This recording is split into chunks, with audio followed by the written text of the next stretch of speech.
Putin പറഞ്ഞ യാതൊരു കാരണവശാലും അവിടുത്തെ ഭരണകൂടം തകരാൻ പോകുന്നില്ല.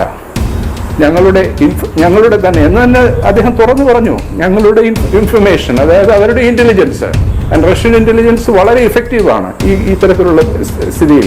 അവർക്ക് ഇലക്ട്രോണിക് ഇന്റലിജൻസ് ഉണ്ട്, സാറ്റലൈറ്റ് ഇന്റലിജൻസ് ഉണ്ട്, പിന്നെ അത് മാത്രമല്ല അവർക്ക് അവരുടെ ആളുകൾ അവിടെ ഉണ്ട്, അവരുടെ ഏജൻസ് ഉണ്ട്.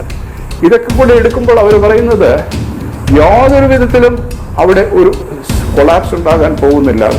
എന്നുവെച്ചാൽ അവിടെ ഒരു പ്രധാനപ്പെട്ട ഒരു കാര്യം, ഒരു ഫങ്ഷനിങ് സിസ്റ്റം അവിടെ ഉണ്ട്.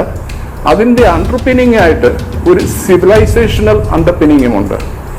അപ്പോൾ വലിയ നാഷണൽ ഐഡന്റിറ്റി ഉണ്ട്. എത്ര ശതമാനം ഇറാഖികൾ ഷിയ ആണെന്നുള്ളത് അവിടെ പ്രസക്തിയേയില്ല. അതിന് ഇറാനിയൻ നാഷണലിസത്തിന്റെ ആൽക്കമി മനസ്സിലാക്കാത്തവരാണ് ആ രീതിയിൽ സംസാരിക്കുന്നത്. ബാക്കിയുള്ളവർ കുട്സ് ആണ്, ബാക്കിയുള്ളവർ സുന്നികളാണ്, ബാക്കിയുള്ളവർ അസറീസ് ആണ് എന്നൊക്കെ പറയുന്നത്.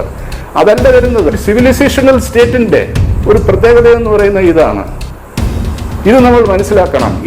ഈ യാഥാർത്ഥ്യങ്ങളെ ഉൾക്കൊള്ളാതെ അവിടുത്തെ സ്ഥിതിയുടെ ഗ്രാവിറ്റി, അതാണ് ഈ ട്രംപ്, താങ്കൾ ആദ്യം എന്നോട് ചോദിച്ചതിന് പറയാം, ട്രംപ് ഒരു അങ്കലാപ്പിലാണെന്ന് ഞാൻ പറഞ്ഞതിന്റെ കാര്യം ഇതൊക്കെയാണ്.